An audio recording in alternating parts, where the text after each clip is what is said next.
Hello guys, അപ്പോൾ ഞാനിവിടെ കാണിക്കാൻ പോകുന്നത് കൺസ്യൂമർ റൈറ്റ്സിൻ്റെ ഒരു ടീച്ചിങ് എയ്ഡാണ്.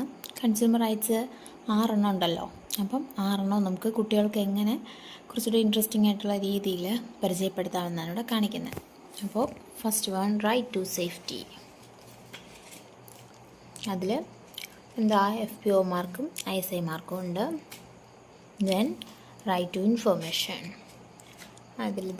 ഇവിടെ കൊക്കോകോളയുടെ മാനുഫാക്ചറിങ് ഡേറ്റും പ്രൈസും ക്വാണ്ടിറ്റിയും എക്സ്പയറി ഡേറ്റും, അതായത് എല്ലാ ഇൻഫർമേഷനും കസ്റ്റമേഴ്സിന് കിട്ടിയിരിക്കണം. Next, right to choose.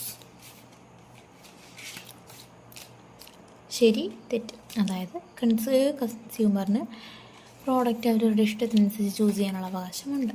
Then right to heard. ഇവിടെ ഞാൻ ഒരു ചിത്രത്തിലൂടെയാണിത് സൂചിപ്പിച്ചിരിക്കുന്നത്. Then right to redressal. അതും ഞാനിവിടെ ഒരു ചിത്രത്തിലൂടെയാണ് എക്സ്പ്രസ് ചെയ്തിരിക്കുന്നത്. Then last one, right to consumer education. അപ്പോൾ ഇത്രയാണ് നമ്മുടെ കൺസ്യൂമർ റൈറ്റ്സ് എന്ന് പറയുന്നത്. ദെൻ നമ്മുടെ ലീഗൽ പ്രൊട്ടക്ഷൻ ഓഫ് കൺസ്യൂമേഴ്സിൻ്റെ കുറച്ച് ആക്റ്റുകളാണ്. അപ്പോൾ consumer protection act 1986, contract act 1982, അങ്ങനെ പറയുന്ന ഒരു 10ഓളം ആക്ട്സ് ഉണ്ട്. അപ്പോൾ അത് ഞാനിവിടെ ഇങ്ങനൊരു രൂപത്തിൽ, മുയലും ക്യാരറ്റും ആയിട്ടുള്ള രൂപത്തിലാണ് ടീച്ചിങ് എയ്ഡായിട്ട് ഉണ്ടാക്കിയിരിക്കുന്നത്.